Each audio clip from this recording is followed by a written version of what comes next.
Hi, welcome to another episode of Stand on Guard. It's Saturday, November 2nd, 2024. Yes, we're still alive. No nuclear war yet. And we pray and we hope that it won't be the case. When we come back, how's Trudeau doing with that digital ID? Remember, it was off the table? Back on again. We'll find out how in a minute. So we are in a very precarious position in this country. We need political change, but we also need the resolve to resist.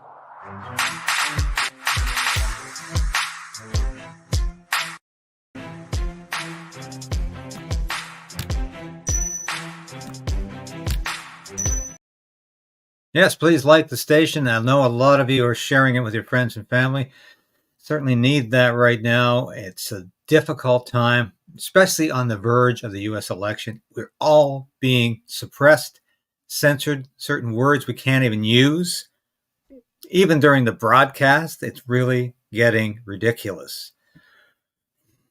Hey, folks, that's what journalism has come to. When I went to journalism school many years ago, and if I thought I was ever going to deal with a free press in Canada that was this unfree, I think I might have chosen another profession. I don't know. Something else, perhaps, like maybe being a lawyer, which is what everybody wanted me to do. And I said, lawyer? I'm not that dishonest. There's a lot of good lawyers out there. Not a lot of good politicians. Lawyers always seem to become politicians, or so many politicians are lawyers. Anyway, let's get on to our first story of the day here, which is quite interesting. All I gotta do is find a slide here. Yeah, okay. Here we go. Now, this is from Blacklock's Reporter, which I thought I had a subscription to. I don't. And I was listening to Michelle Rempel Garner. Now, I've got to, before we put Michelle on, I've got to say, I know Michelle very well. And she used to always, retweet my material on X until I criticized her for going overboard on the LGBTQ plus, and also criticized her for supporting the wrong candidate in the Conservative Leadership Review. And I'm pretty sure she unfollowed me on X. And I used to do a lot of stories on Michelle, and when she was the immigration critic, and I used to interview her every week when I was working at that time with the Daily Caller. So I know Michelle very well, and I think usually her heart's in the right place. I don't agree with her taking on this alternative, this antidote to Bill C-63 that doesn't need another bill.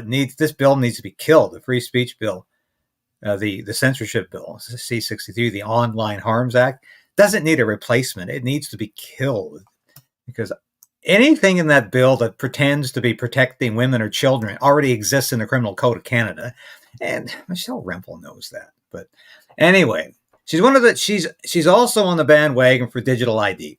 And this is why I'm talking to her. And I know a lot of people are already, I'll check your comments. A lot of people are going to say, Michelle Rempel, no. Like I say, I know she has said some things over the years that I disagree with, but she's also done some good work. And I don't censor people because I disagree with one or two things they say or do over the years. Looks like my cat is after something in the kitchen again. I deal with it, and I'm going to ask Michelle to come on the show next week, because let's talk about digital ID, and if she's allowed, talk about the Online Harms Act.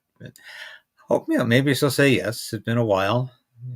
Like I say, we used to talk quite frequently, or at least text each other or email each other frequently about stories when she was the immigration critic at the height of that Roxham Road controversy, you might recall, when we had tens of thousands of illegals walking across the border from New York or Vermont into Quebec and Ontario. But, the Roxham Road obviously was just 20, 30 miles south of Montreal, so they were coming across into Quebec largely. And Michelle was doing a good job at that time. So I hope she sticks with digital ID. Let's listen to what she says about this, because I really find it worthwhile. A story that's just broken. It's just been posted by Blacklock's reporter, and the headline reads: Feds propose national digital ID. So I'm just going to read the first couple paragraphs of this article so that you can get a sense of what we're dealing with here. Federal regulators yesterday said that they are, quote, working to establish digital credentials for the public without parliamentary go-ahead. MPs have repeatedly rejected introduction of any national electronic digital ID systems as expensive and risky. And this is a quote from the article. With more businesses conducted online, the Government of Canada and interested partners need a common set of capabilities to enable people to issue, hold, and present these types of credentials to make trusted claims about themselves in a way that are user-friendly, blah, blah, blah, blah, blah, said a notice to contractors shared by Shared Services Canada, the federal ID department. Any new system, and here's the kicker, any new system should allow regulators to revoke credentials, said the notice on the common set of capabilities for issuing and verifying digital credentials for the Government of Canada. It did not elaborate. The notice did not explain if enrollment would be mandatory. So what's happening here? And again, this is in Blacklock's reporter. I'm reading right out of an article. Like this is a journalistic outlet that reports here on the Hill. I'm not making this up. This is right here. It's just breaking. So what's happening here is that in spite of, legislators saying, no, we can't do this. We can't do this. The Government of Canada, the Liberal government, is quietly going around talking about building a digital ID that's, quote, that would, quote, allow regulators to revoke credentials, and did not explain if the enrollment would be mandatory. That's what we're dealing with Justin Trudeau. It's these hidden agendas where he's going out and saying, oh, no, we're not going to do these things. And then through the back door, through these like sneaky little contract things, he's saying what his actual agenda is. So I just want to be really clear. So again, if you guys can share this video, click subscribe, it helps me get the word out. I know what you guys are probably asking at this point. Well, what are you doing? What's the Conservative Party of Canada doing to stop this? Well, of course we are going to oppose this. Of course we're opposing it. I can give you guys many examples of how we've been fighting back on this. So for example, Liberal Bill C-63, their massive censorship bill, I tabled an opposing bill. And that was stupid. I have to say that is really not the way to go about this. And I blame Pierre Poilievre for allowing that to happen. We don't need an alternative Bill C-63. We don't need Michelle Rempel to have another C-63. It's not quite as bad as the Liberal version. This is really strange. And I'm going to say that because I don't want anybody accusing me of carrying water for the Conservative Party or anybody associated with it. I generally support what they're doing. But when I don't, I'll say it. I got people always, comment and say, you're in the pocket of the Conservative. I'm not. It's true. I've worked for Conservative MPs in the past. I'm an independent journalist today because I don't want to just mouth talking points. I think Michelle is wrong about this. I think she's right about the digital ID. This is why I'd like to talk to her about that next week. I think it's a huge issue, but she's wrong about C-63. The Conservative Party is wrong. They're not fighting C-63 with the anger and the passion that has to be invested into opposition to this bill. This is a killer bill. We don't need an alternative. Which would keep Canadians safe online, but, quote, expressly prohibit the use of a digital ID. It's written right into my bill to show that principle in law that we wouldn't do this. And I want to draw your attention. Which is odd because the Liberal bill doesn't even talk about digital ID with Bill C-63. So why are we mentioning this? Anyway. To how hard Conservative leader Pierre Poilievre has been working to oppose this issue as well, too. So this goes all the way back to 2022. Here's Pierre Poilievre on his Twitter feed saying, Government attempts to impose digital IDs and other intrusive tracking and surveillance message are an attack on our freedom. I will end them. So this is over 2 years ago now. He's had numerous public statements to this effect since then. And then today, in light of reports, this report, again, this is not like, you're not going to find this report on CBC. Of course you're not. But Mr. Poilievre has in fact tweeted that he's tweeted about this story, and he says common sense conservatives will ban mandatory digital IDs, full stop. Yeah. Well, full stop means also to get rid of Bill C-63. I want to see a commitment on that. But yeah, of course the Conservative Party is going to oppose digital ID. It's not a popular concept with Canadians, even in woke Canada, that keeps electing Justin Trudeau. It's not a very popular concept. So I'm glad they can see the common sense of this, and they need to continue to do that.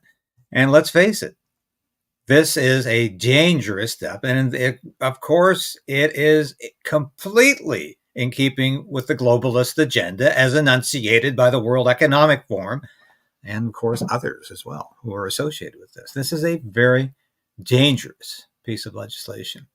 And like I say, I applaud Michelle for going on her YouTube site to talk about this the other day.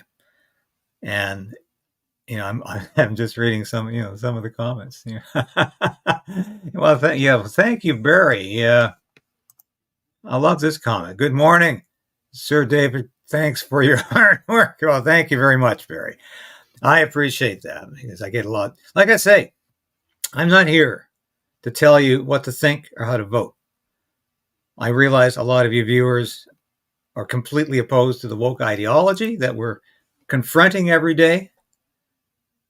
And somebody posted something about political science people. And I actually have a background in political science. So that was my other part of my combined honors degree at Carleton was political science. And of course, I fought tooth and nail getting through political science courses because I was always never in agreement with the professor, with the exception of twice.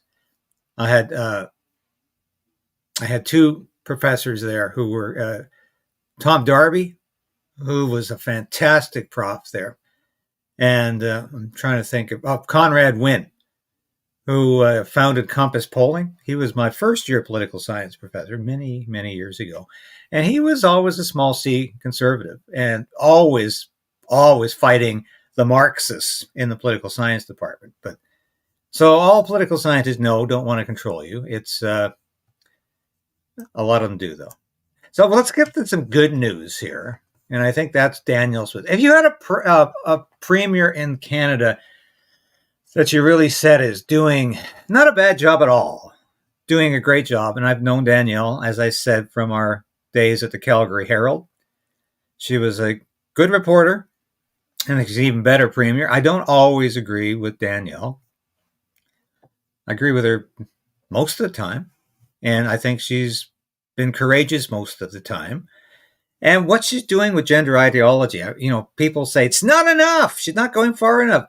She's going farther than most other provinces, with the exception of Saskatchewan. Of course, and the idiots in New Brunswick elected a Liberal. They had Blaine Higgs there as premier, who was doing great work for parents.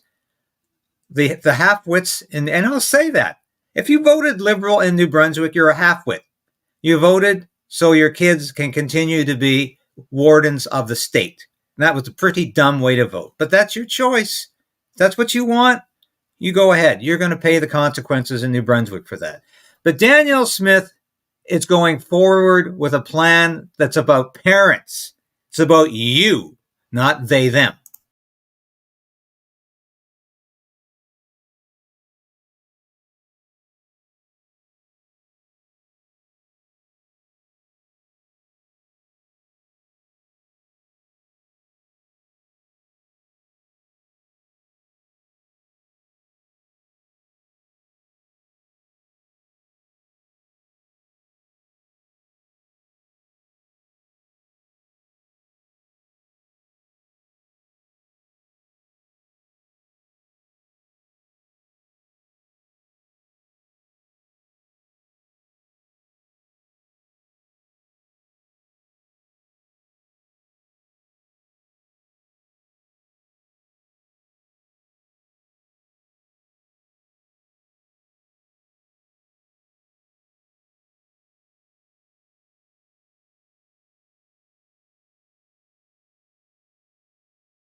Go, Danielle.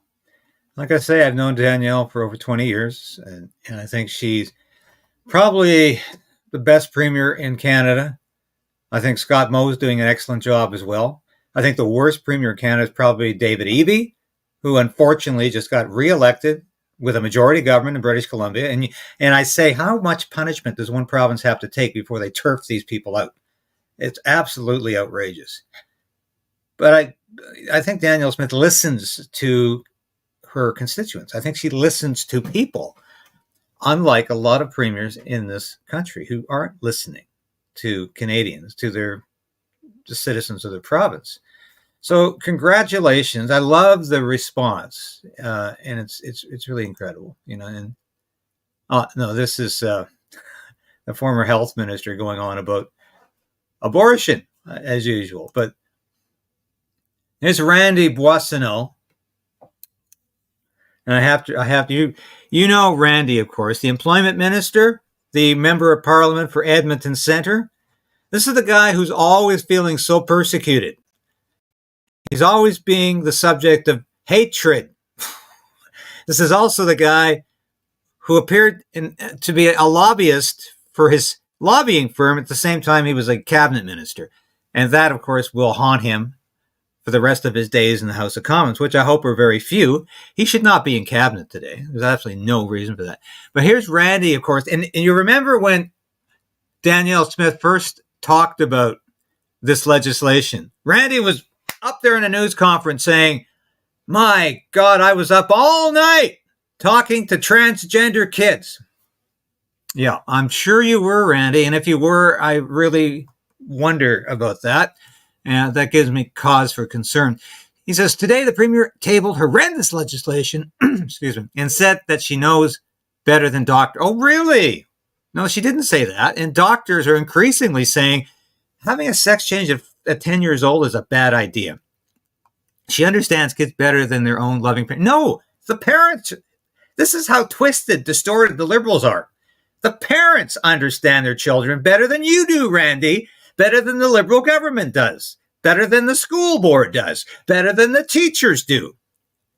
And that she knows better than the overwhelming majority of Albertans that support equality and dignity. So what does equality and dignity have to do with having 10-year-olds have sex change operations that are going to haunt them for the rest of their lives? They're going to put them on drugs for the rest of their lives. They're going to psychologically scar them for the rest of their lives.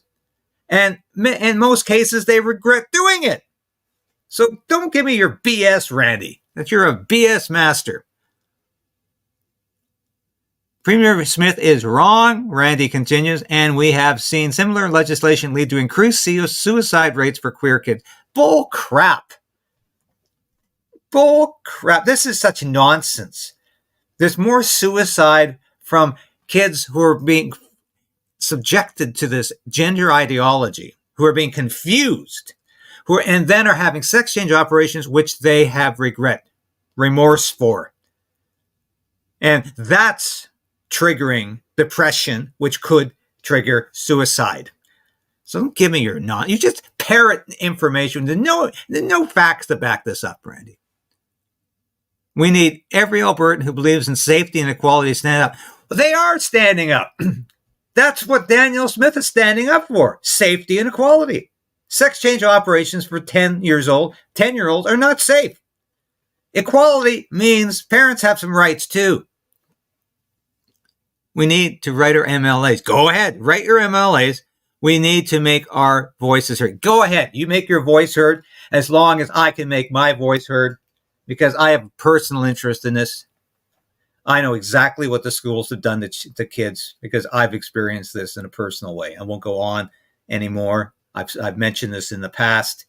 I oppose gender ideology, indoctrination in the classroom. I 100% support what Danielle Smith is doing here to give the rights back to parents to say, cool down, slow down with these kids. Stop creating this phony crisis, this phony gender dysphoria crisis that only exists in the minds of woke politicians like you, Randy Boissonneau. The twisted minds of twisted politicians like you. There is no crisis. I better shut up about this and get on to my last topic here, because I think this is absolutely fascinating. Oh, by the way, what a beautiful tribute to Catherine Tate, the abominable CBC president, who has been nothing but a disaster. $500,000 a year to keep this bureaucrat employed at this Crown Corporation. What a joke. And then she gets a $200 fine for conflict of interest that she blames on her accountant, her investment advisor. I mean, it's just incredible. But that's where she's going out. Good riddance. CBC will be privatized, whether you like it or not. Whether you like it or not. Now, I want to end here because the U.S. presidential election and congressional election coming up on Tuesday. I love Kyle Kemper. I interviewed him, you may recall, last May on this show. He hasn't been back since. I think it's only, and the funny thing is, he only did 2 interviews. He did an interview with me because I reached out to him on X, and he did an interview with Tucker Carlson. I think my interview was actually better because I asked some real tough questions about Justin Trudeau, and Kyle was completely honest. I think he might have got into a little bit of hot water over that, maybe with the family, but I want to get him on again to talk about this X post he made about let's make Canada prosperous again. This guy was supporting Bobby Kennedy Jr. He was working on his campaign. He was actually driving the campaign bus. And I said, I love Bobby Kennedy Jr. I think he's doing a bang-up job. And I'm glad he jumped over to support Donald Trump, and Kyle Kemper has jumped with him. And he's saying, yeah, let's support Donald Trump because this is good news for Canada. Because Donald Trump's actually talking about eliminating the income tax. People, we can't do that. That's never going to happen. They're also talking getting rid of the Federal Reserve and cutting the deficit by trillions. But the very fact that Donald Trump would talk about income tax reduction, where's the money going to come from? Well, he's talking about tariffs. And I think this would re-engineer the U.S. economy to a degree that it hasn't been in 100 years, ever since income taxes became onerous. It was very incremental. First of all, they had a income tax during the First World War to pay for the war, just like in Canada. In the 1920s, taxes remained very low. By the time of the New Deal and FDR, income tax became graduated and it became very excessive. And that was the beginning of these high taxation rates for the wealthiest. And then, of course, the definition of wealthiest kept decreasing over the years. But Trump is actually advocating elimination of the income tax. And I think this is a wonderful idea. So how desperate do you think the Democrats are? Well, let's watch this. Is it weird for you to see Liz Cheney, that'd be Dick Cheney's repulsive little daughter, running against you with Kamala Harris? Well, I think it hurts Kamala a lot, actually. Look, she's a deranged person. But the reason she couldn't stand me is that she always wanted to go to war with people. I don't want to go to war. She wanted to stay in Syria. I took them out. She wanted to stay in Iraq. I took them out. I mean, if it were up to her, we'd be in 50 different countries. She's a radical war hawk. Let's put her with a rifle standing there with 9 barrels shooting at her, okay? Let's see how she feels about it. When the guns are trained on her face. They're all war hawks when they're sitting in Washington in a nice building saying, oh, gee, let's send 10,000 troops right into the mouth of the enemy. But she's a stupid person. And I used to I'd have meetings with a lot of people, and she always wanted to go to war with people. Now, you will no doubt hear reported in the media that Donald Trump was advocating a firing squad for Liz Cheney. And if you don't know who Liz Cheney is, she's a rhino, Republican in name only. She used to be a Republican representative, congresswoman from Wyoming. She's the daughter of warmonger former Vice President and Defense Secretary Dick Cheney. And she's out on the campaign trail right now for Kamala Harris, telling people that vote Democrat, even if you're a lifelong Republican, because Donald Trump is so bad. Donald Trump is so evil. You have to just close your eyes, look both ways, and secretly vote for Donald Trump. I don't think it's having an effect. She has no credibility, certainly amongst Republicans, that she's trying to reach. Even the, how many never Trumpers are out there who are going to say, yeah, Liz, you've got it. I would suggest not enough to make a real difference. But Liz Cheney has been despicable. She was the vice chairperson of the January 6th Select Committee. That was a witch hunt into the so-called insurrection, the Capitol riot of January 20th, 2021. She has sold her soul to the Democrats. She hates Donald Trump, and she hates the Republican Party. She is a warmonger, just like her father. And these people, there's no war is too many for these people. Start another one, send kids over to die in foreign lands and send them back in body bags. They don't give a damn because they're making lots of money. These politicians are making lots of money on their investments in the military industrial complex. Read Raytheon, McDonnell Douglas, Boeing. The list goes on. These are the defense contractors that build the weapons that we send overseas to kill people with.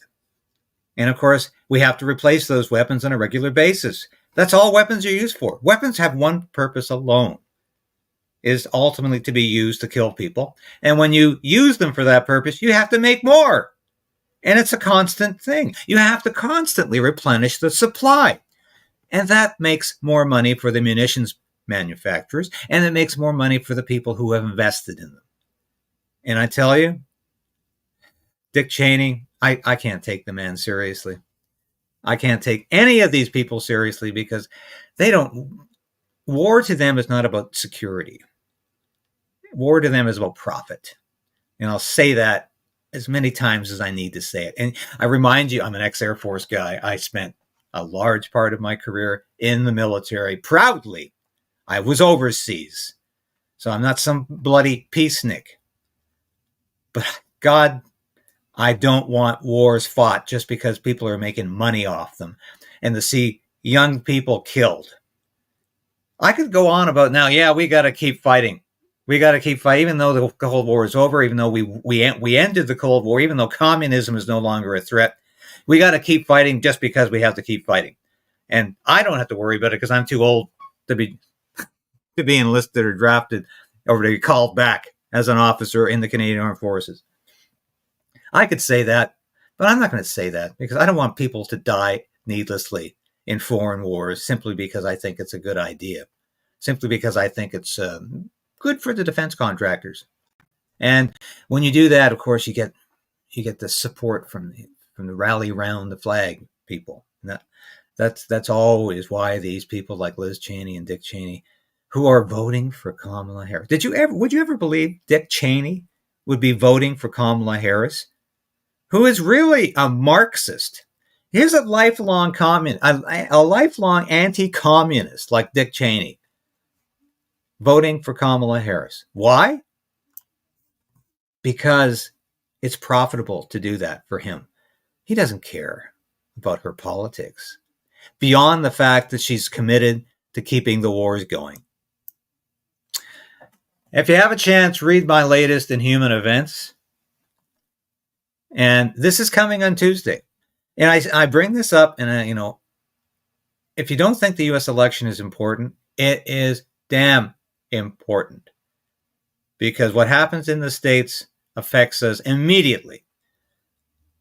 Now, I think Donald Trump winning that election is not only a high probability, I think it's good news for Canadian conservatives.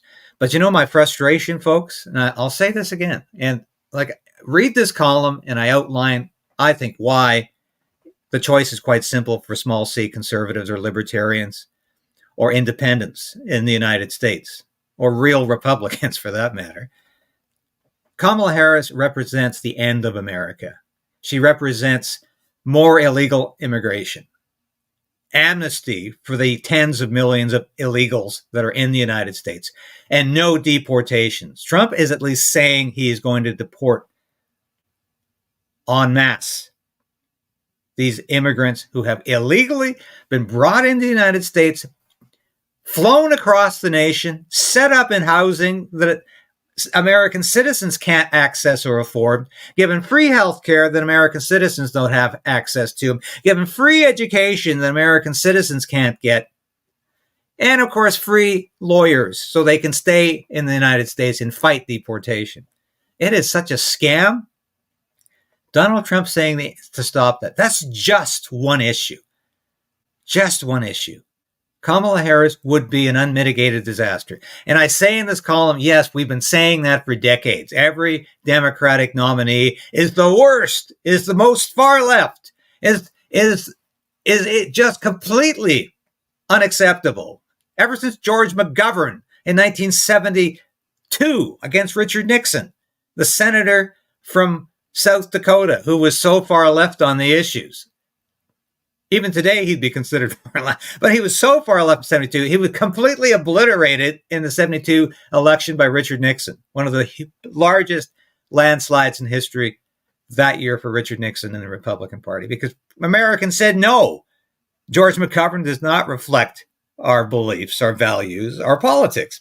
Kamala Harris doesn't either, for at least Americans who have to work for a living, for Americans who are there honestly, for Americans who immigrated honestly, or for Americans who were born in their country and look around and say, what the hell happened to my country? Keep the Biden-Harris folks in. And they're not even in charge, by the way. It's the advisors. It's the people behind Joe Biden who have been running the presidency for 4 years. And it will be the people behind Kamala Harris who will run her presidency because she doesn't have two wits to rub together. You see her in action when she doesn't have a teleprompter, when she's in front of a journalist who doesn't lob softball questions that she's already seen prior to the interview. She completely disintegrates because she cannot think on her feet, because she doesn't have the ability to lead. It's quite clear. So I encourage you to read this. And by the way, if you're a Canadian who says, oh, I don't like Donald Trump, he's just too severe, he's too angry, he's unpleasant. And too many Canadians really are very stupid about American politics. They think, oh, we'll do better under Kamala Harris. Kamala Harris isn't threatening at all. Yeah, well, give your head a shake. Like Kyle Kemper, I'm saying, let's make Canada prosperous again. Let's make Canada great again. And we can do it by not saying Donald Trump's a bad thing for America or Canada, but by saying, good, and let's build on that victory with real conservative victories in Canada.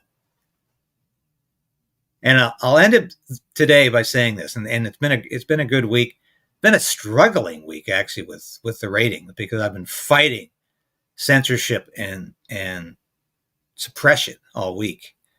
But I'll be working Tuesday for the Post Millennial all day. I'll get a broadcast out to you Tuesday morning, but I'll be working until the wee small hours of the night on the election campaign, and it's election day, and I will be reporting the results in every which way that we do that in this business.